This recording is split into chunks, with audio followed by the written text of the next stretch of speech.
I opened a credit card to help pay for Mom's medical bills. A few days later, I saw a video of my brother's kids arriving by helicopter at their $14,000 birthday party. When I asked who paid for it, he just smirked and said, "Thanks to your card." I remember the exact moment the bottom fell out of my world.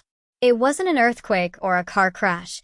It was just my own mother, standing there, pulling out a bank envelope, her face etched with a mix of shame and utter obliviousness.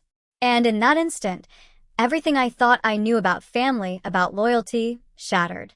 "Look, my name's Caleb, I'm 31. I've always been that guy in the family. The older son, the fixer, the one who just handles things. I own a small self-serve car wash for bays, a vacuum station, just off the highway. I'm up before sunrise, counting quarters like they're prayers. I know my regulars by the sound of their engines. People think owning a car wash is easy money. Trust me, it's not. It's frozen hoses at 5 a.m., pumps that hiss like angry snakes, and a foam cannon that always dies on a Saturday. I grew up in a house where my job was to be helpful and invisible at the same time. Mom always said I was born serious. Dad? He barely said anything unless it was about sports. Then there's Mason, my younger brother. He's the golden one. Loud, shiny, always somehow stepping onto a rug just before someone pulls it out from under him, and then everyone rushes to catch him like he's a falling chandelier. When we were kids, Mason put a fork in the microwave and broke it. Mom just laughed and said, "He's curious." Me? I accidentally melted a plastic cup, and she sighed, "Caleb, you know better." It was fine. I learned young how to take a joke and how to be one. But lately, that laugh had faded. Mom was in and out of appointments, her voice growing thin, like someone was slowly turning down her volume. The waiting rooms smelled of lemon cleaner and fear. I'd drive her to scans before sunrise. When my bays were empty, I'd bring a thermos of coffee, a pack of crackers. She called me steady. I held on to that word like it was a real, tangible thing. The day before everything went sideways, I was unclogging Bay 3, the smell of chemicals burning my face. My phone kept buzzing in my hoodie pocket. "Remember to swing by. Soup day." Mom's text. I wiped grease on a rag and felt a little calmer just reading it. Soup day meant a moment of normal, a fleeting comfort. I showed up with a grocery bag of rolls. The kitchen smelled like chicken broth, cozy and familiar. Mason was already there, draped over the counter in some expensive hoodie, spouting off about brand collabs into his phone. I set the rolls down. He waved without looking. Mom hugged me, but it felt like she was saving her breath. "You look tired," she said. "Working too hard." "Slow season," I replied. "The pipes just hate me." Sheet sked. "Pipes don't hate you, Caleb. They just need you."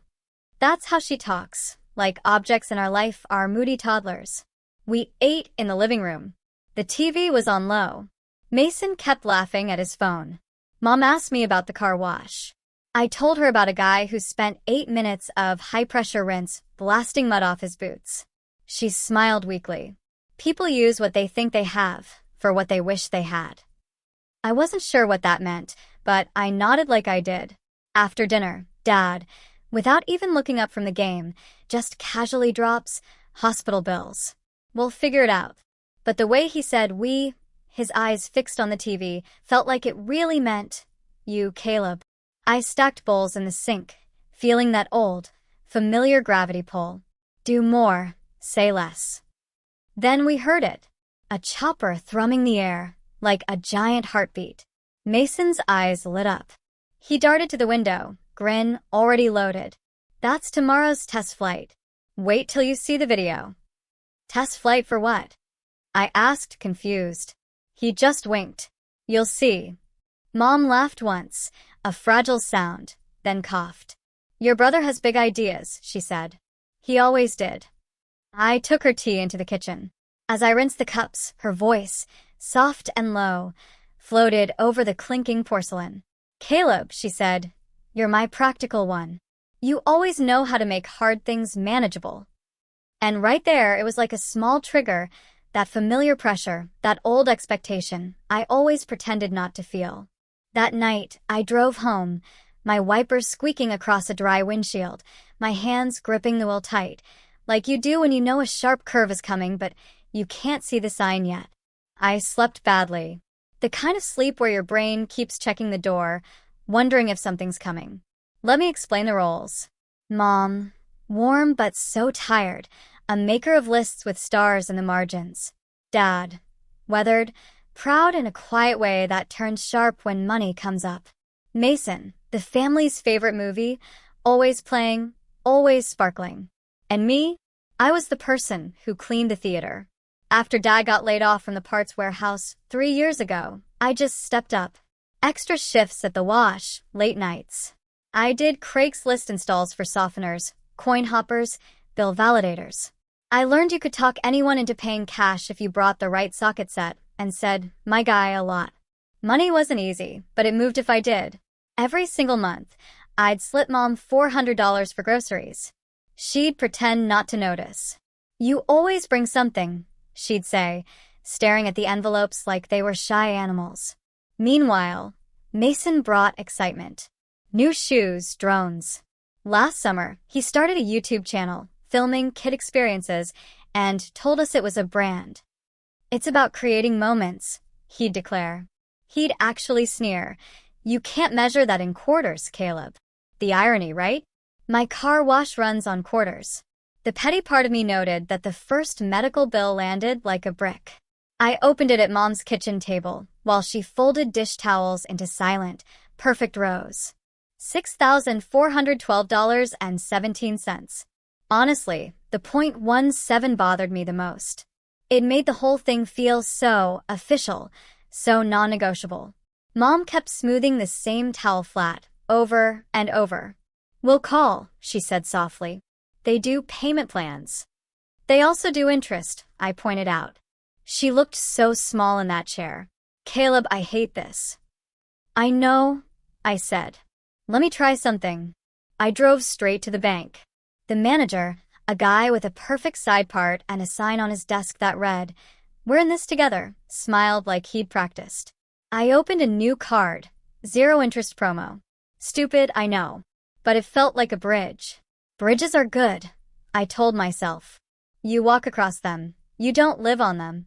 Back at the wash, I propped the office door open with a bucket while the dryer cycled. I called the hospital. Gave them the card number. $3,000 down, just like that. "We'll send a receipt," the woman said, like she was wrapping a present.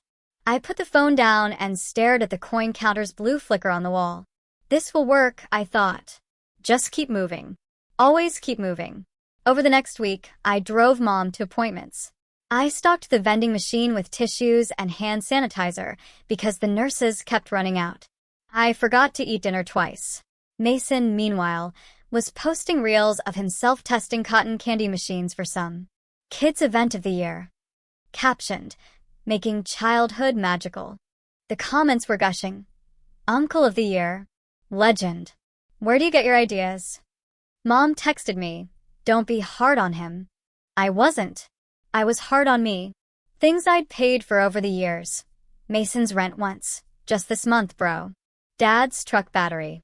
3 prom tux deposits for cousins. The security deposit when the basement flooded because someone decided a space heater should be friends with a cheap extension cord. When my family said we, they meant me. Always. There were all these little cuts, these small humiliations. Like the time Aunt Rena asked, "Do you ever wish you'd finished college?" at Thanksgiving, while Mason was explaining crypto to an uncle who thought it was a candy bar. Or the time Dad introduced me to a neighbor as our handyman, then introduced Mason as our entrepreneur. I let it all slide. Friction makes heat, and we didn't need more heat. Then the helicopter thing hit my phone. A video in the family group chat.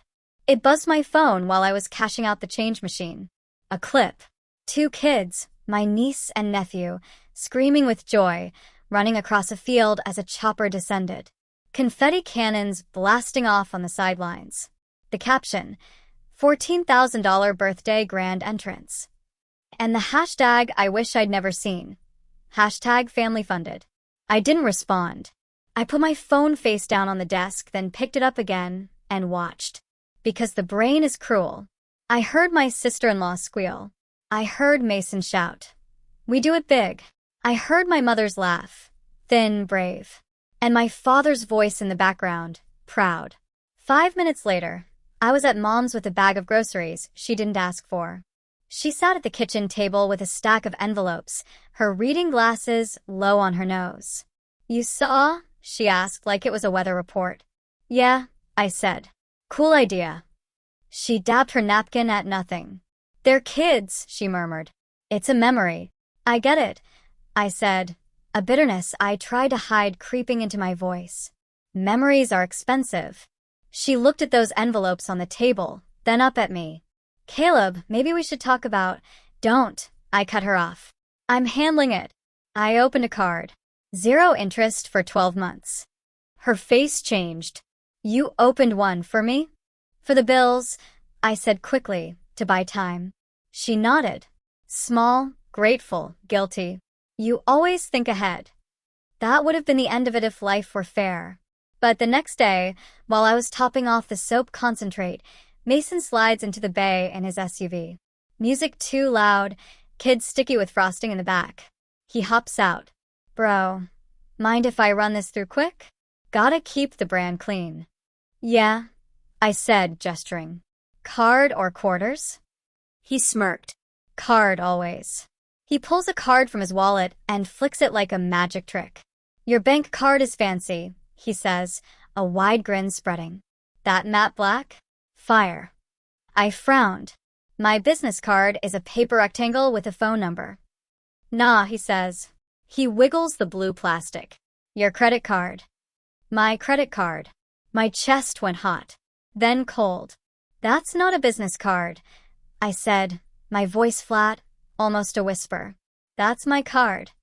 "Exactly," he said, like this proved something clever. "Where did you get that?" I asked. From the doorway, Mom's voice, small and tired. "I took it, Caleb." She had her purse on her shoulder, her coat crooked on one arm. Her face was tired. "Not sorry." "It was for the kids." Mason, still beaming, cuts in. "Thanks to your card, we got the chopper, man." "You're a legend." Something in my face must have changed, because he quickly added, palms up, "We'll settle up." "Chill.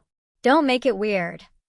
"My card has $200 on it," I said, my voice barely a whisper. "Did you check the name? Or the limit?" Mason blinked, like the sun was in his eyes.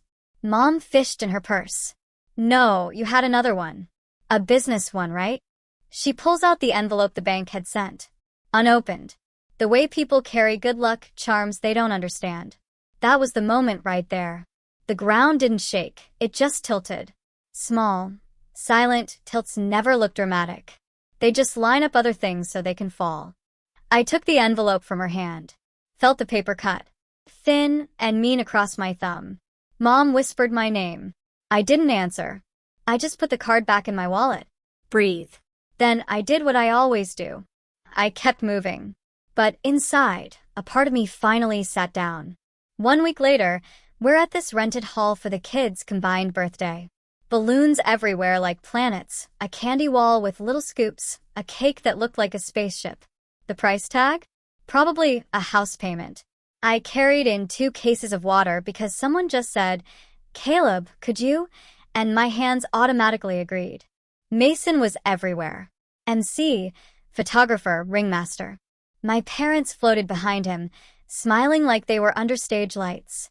I found Mom by the gift table, sitting when she thought no one was looking. I brought her a chair with a cushion. "Save me a dance," I said. She laughed. "Careful." Halfway through, the lights dimmed. The DJ shouted, "Make some noise." A video flashed on a giant screen. Helicopter blades slicing the sky. Kids squealing. Mason posing with the pilot. Text overlaid, "All love to the one who made this possible." And the crowd roared, "Caleb," because Mason, with a microphone in hand, pointed straight at me. It felt like a blessing and a bullet. A spotlight hit my face. I smiled, because that's what you do when a camera is nearby. Then I walked to the side of the room. toward the doors where the air wasn't so sweet. Mom followed slow. "He's excited," she said softly. "How much?" I asked. Not loud. Not angry. Just real. "How much did you charge?" She looked down. "Just a deposit. Mason said the sponsor would reimburse." "Mason," I said, turning. He slid over immediately, like he'd been listening for his name his whole life. "Hey, hero," he said. He tried to hug me. I stepped back. "How much?" He rolled his eyes. "We talked about this. It's fine." "How much?" He sighed big. "Okay, $14. 100, he started. 1,000. I finished for him, a cold dread washing over me. 14,000. He said it like it was a punchline we'd tell later. The music kept going. People kept cheering around us like we were in a commercial. I could smell sugar and fuel and the weird, clean scent of rented linens. "No," I said. He blinked. "No what?" "No," I repeated. "No more. No more charges. No more we'll settle up. No more pretending any of this is normal." He laughed, shocked. "Bro, relax." Dad's voice cut in from behind him, already annoyed. "Caleb, don't make a scene." I turned slowly. "You want to talk about scenes? A helicopter at a kid's party? That's a scene." "It's a memory," Dad said, jaw tight. "Family takes care of family." "Family asked," I said. "Family took." Mom put a hand on my arm. "Caleb, we were going to." I shook my head. "Stop. I opened that card for your medical bills. Not this." Mason's smile disappeared like someone hit a switch. "So, you're going to put a price on your niece and nephew's childhood? That's stark, man." I looked at him for a long second. Then I said, "Quiet. This isn't about revenge. This is about closure." He laughed again, high and disbelieving. "Closure? Over a party? Over years," I said. "Over being the wallet with legs." Dad stepped closer. "Don't disrespect your mother in public." "I'm trying to protect her," I said. "From interest rates. And from you." A cousin appeared, sensing drama. Phones tilted. I could feel the moment calcifying into a story other people would tell wrong. I breathed. I kept my voice level. "Here are my boundaries. The card? Locked. Autopays? Canceled. I will cover the hospital balance I authorized. Nothing else. If you spend on that card again, Mason, I will file fraud. Because it is fraud. If you want to run an event, run it. If you want to run a bill, run it through your own name." Mason's mouth fell open. "You wouldn't." "I already did," I said, holding up my phone. The app screen glowed. It felt like holding a shield. "Locked it 15 minutes ago in the parking lot." He tried a different angle. "You're ruining the kids' day." I looked past him at the kids chasing bubbles. "No, I'm not," I said. "They don't know who paid for anything. They just know if the adults around them are safe." Mom's eyes were glassy. "Caleb," she whispered. "Please." I turned to her and softened. "I'll drive you Monday. We'll ask for an itemized bill. We'll negotiate. That's my yes. Everything else is no." Silence stretched. People went back to the candy wall. The DJ, sensing dead air, turned the music up. Mason blinked a few times, like he was trying to reboot. Then he forced a laugh and clapped me on the shoulder. Too hard. "All love," he shouted to the room. "He's kidding." He stared at me. I didn't blink. We stood there like two magnets turned the wrong way, pushing apart. By night, the missed calls stacked like dominoes. 10 from Dad, 12 from Mason, 4 from Aunt Rena. My screen was bleeding red circles. I didn't answer. I just sat at my kitchen table with the card app open, finger hovering. I hit dispute on the helicopter charge. "Was this authorized?" the app asked. I typed no. It felt like writing my name for the first time. At 2:13 a.m., a text from Mason. "You're seriously doing this? Over $14,000. Sponsors are late paying. You know how it is." At 2:15, "You know I'd do anything for your kids if you had any." At 2:21, "Mom is crying." At 2:22, "You happy?"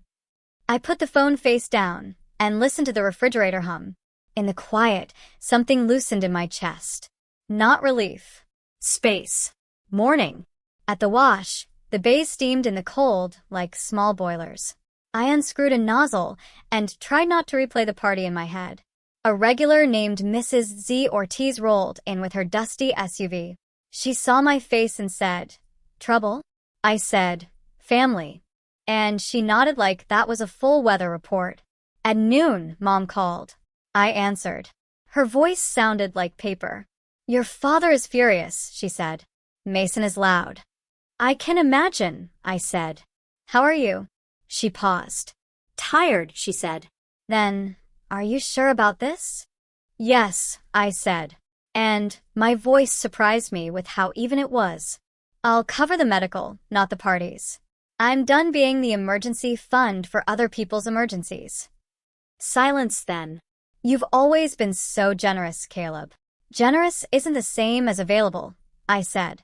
That night, Dad left a voicemail that started calm and ended mean.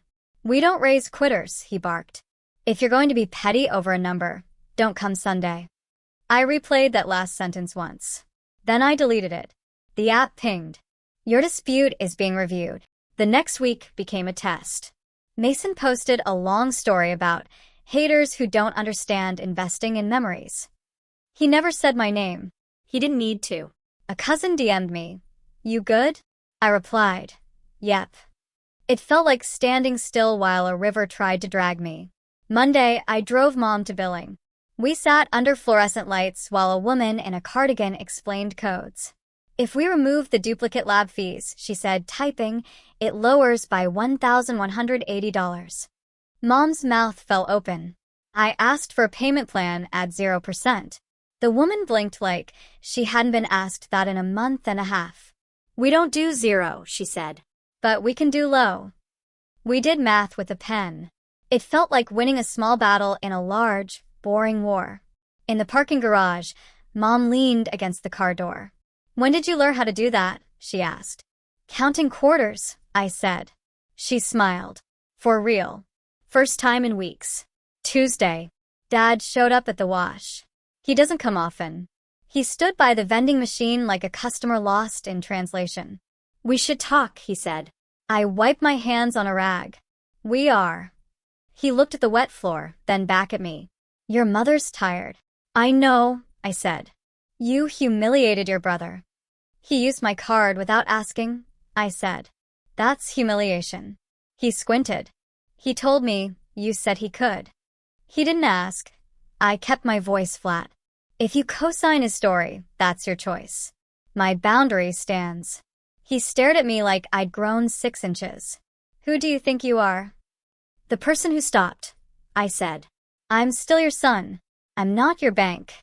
He nodded slowly, like he'd found the edges of something ugly. "You're cold, Caleb." "I'm calm," I said. He left without buying a wash. The bank called Thursday. A woman named Jasmine verified my dispute and then asked simple questions. "Did you hand your card to anyone?" "No." "Did you authorize a helicopter service?" I exhaled into the phone. "No." She said, "We're freezing the merchant transaction pending investigation." I thanked her like she'd just pulled me from a ditch. Mason texted an hour later. "Bro, really?"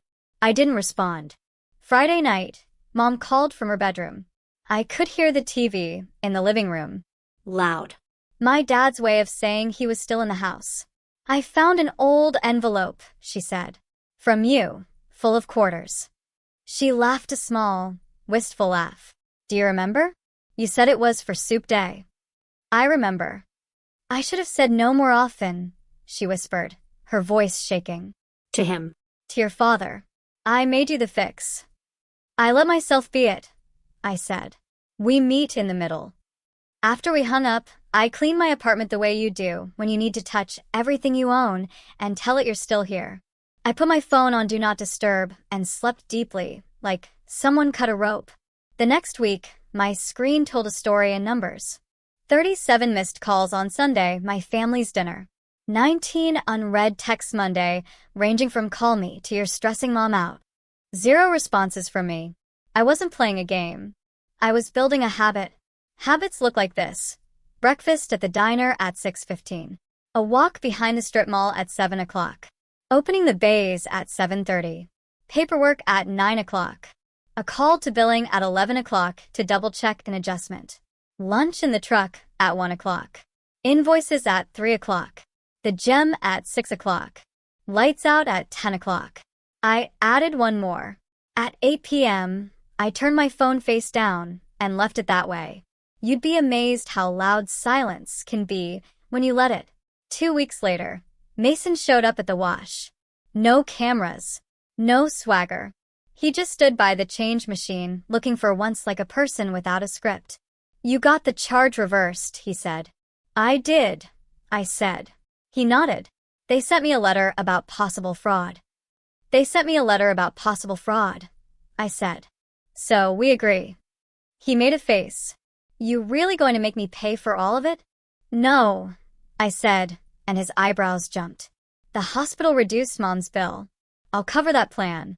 The rest is your problem. Get a sponsor. Sell a sneaker. Cut a cake smaller." He rubbed his jaw like it was sore. "You used to help." "I used to drown," I said. "Now I don't." He stared at the wet concrete. "Mom's mad at me." "Mom's scared," I said. "There's a difference." He looked up, eyes shiny. "You always talk like that, like you know the right words." "I know what I'll do and what I won't," I told him. He sniffed and laughed once. "You're really not coming Sunday?" "Not until people talk to me like I'm a person, not a wallet." He nodded slowly, then shrugged. "You do you, man." He left. I watched his taillights until they disappeared. That night, Mom texted just 3 words. "Miss you steady."